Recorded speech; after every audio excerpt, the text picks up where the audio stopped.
like Newcastle because it's beautiful, nice. Here are a lot of people you can meet, international and yeah, interesting.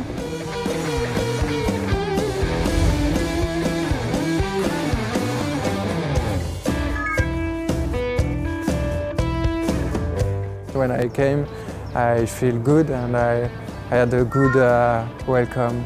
So it's warm to live here.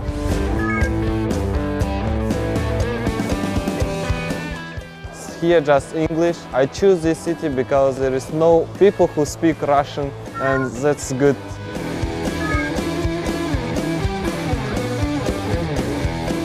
This city is very safety. I used to work alone almost midnight to back home, and I found that it's safer than in London.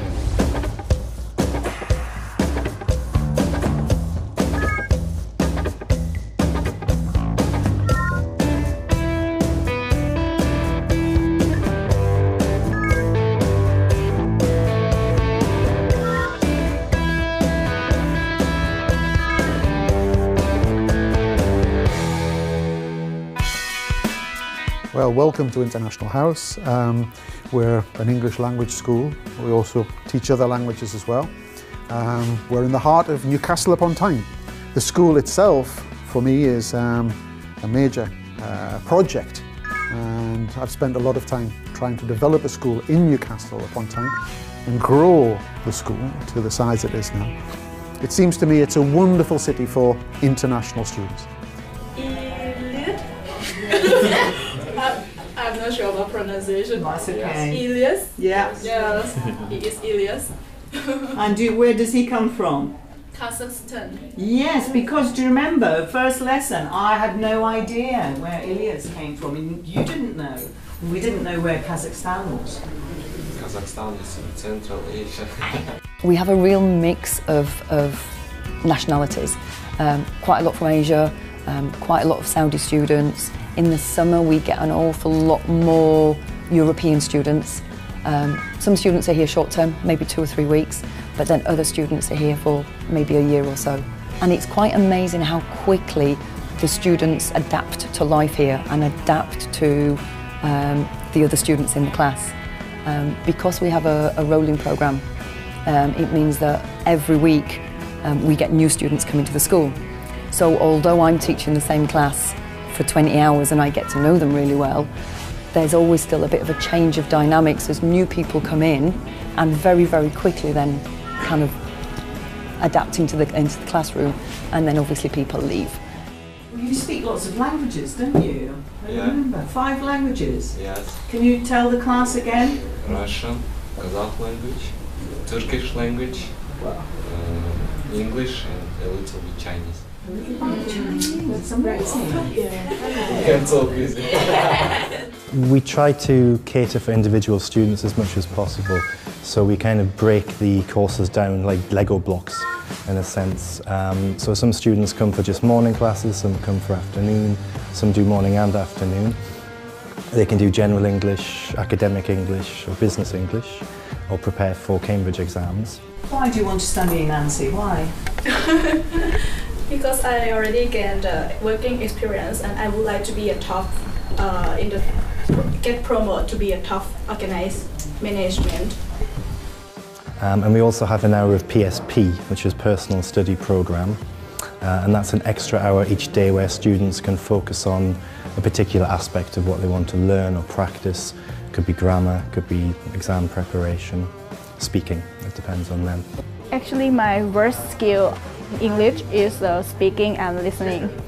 If I study just only in classroom, in the morning class or afternoon class, we can practice all of the skills, but it's not specific in my worst skill. So it's different from PSP class that I can concentrate on listening all 1 hour, so it's quite useful. Who are you sitting next to? Thomas.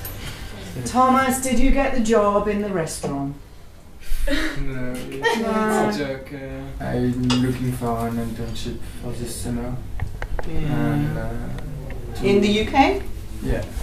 Does everybody know what an internship is? Yeah. And you work for free. You work for free? No.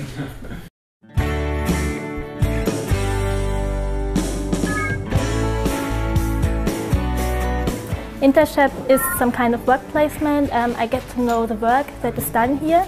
Oxfam is a charity organization. Yeah, I decided to take part in it because I want to improve my English and to learn how the work is done here in England, to get some international experience because I want to study economics later on when I get back home.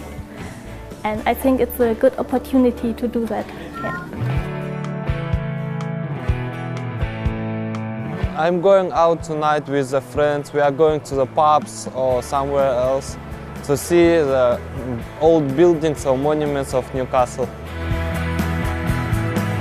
We always have activity together. Going to Edinburgh, going to Liverpool, going to Durham, going to another place to visit. It's enjoyable.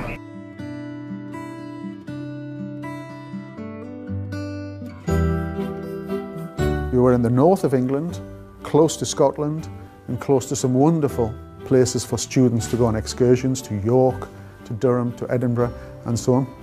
But also it has a wonderful history, a wonderful cultural history here. It's the home of the English language in the north of England, and we can actually take our students to where the first letters of the English language were written. And so it's quite inspirational, and I've always felt moved by this cultural essence of the Newcastle area and Northumbria as a whole.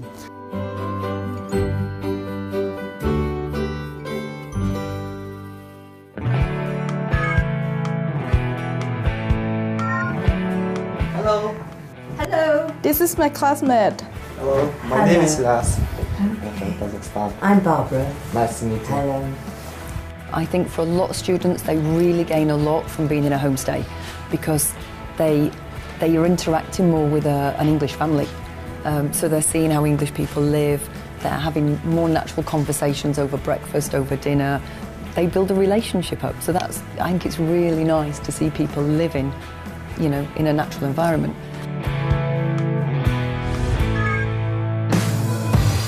But some people want more independence. They want to be able to cook their own food and come and go, you know, in a more freer manner. So Charlotte House and the self-catering accommodation we've got works for some people as well. Also, some people that are here, when they're here for a long time, they rent their own flat. So they get the full experience of having to pay bills and dealing with local organisations and stuff. So it's whatever works. As a place to live, Newcastle is a fantastic place because it's a city, but it's quite small, so it's manageable. I noticed that students come here and within a week they feel at home. Another thing is the people in Newcastle are so friendly, they're so talkative. The football is fantastic. There is a stadium 5 minutes walk from the school and you can get tickets. And they're relatively cheap. There is also the Baltic Gallery, which is an old warehouse or mill, something like that, which is now a gallery, and it's a fantastic architecture and great art as well. There's also the Sage, if you like music, which is in Newcastle had a lot of money put into it around about the millennium, which gave the city a lot more arty things. So I think this is a great location. I improve a lot, and if someone asks me what is the best way to learn English, I will say go in England to study English in International House, Newcastle. I think it will help me, definitely, because developing myself. Every day you learn something new and it's really nice, really exciting. I'm very happy to study here because our teacher is very nice, very wonderful. I will recommend to everybody to come here, exactly to this city, because this city is really nice and you can spend really enjoyable time here. And International House for me is still, after 23 years, an inspiration. We try to see International House Newcastle as a holistic experience. So it's not just about learning English, it's not just about seeing castles and monuments and going to Scotland, it's about a human experience. But we like to think that we take care of the whole human being. and not just the head.